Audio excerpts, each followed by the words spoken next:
that I'm sharing with you today is called Vigilant.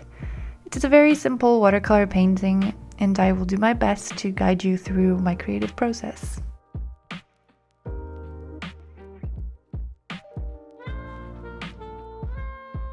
I started this painting by sketching a stag, which will be at the center of a forest path. I would advise you to transfer the sketch instead of drawing directly in the watercolor paper like I did, to prevent harsh graphite lines from being trapped under your watercolor painting. Once you paint over graphite, you can't erase it, so please be careful about that.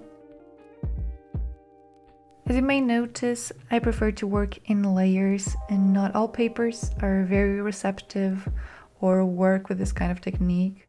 Particularly papers that are not cotton or acid-free tend to bleed once you try to layer your color on them. This paper that I'm using is Fabriano Artistico traditional white hot pressed with 2 Winsor&Newton Cotman colors, ivory black and sepia. I mixed these two to create a very light impression of trees in the background, adding more contrast as I painted the elements in the foreground.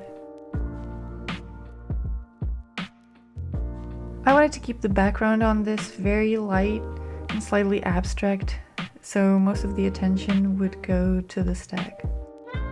I chose these cool tones to add to that feeling of a misty, wintry landscape, but then I decided to go for a slightly warmer brown with the stag.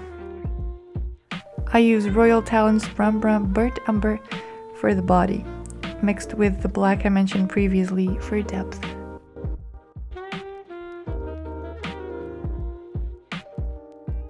As references, I did use 3 photos of stags to come up with the final shape, and used no reference for the forest, just went with what I envisioned being a wintry autumnal scene with brown leaves and naked branches.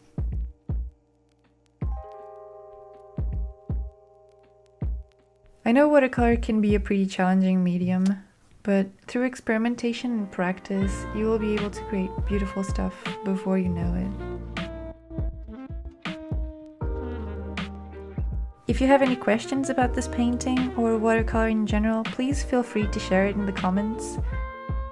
If you liked this video and found some of the information useful, please give it a thumbs up and subscribe to my channel.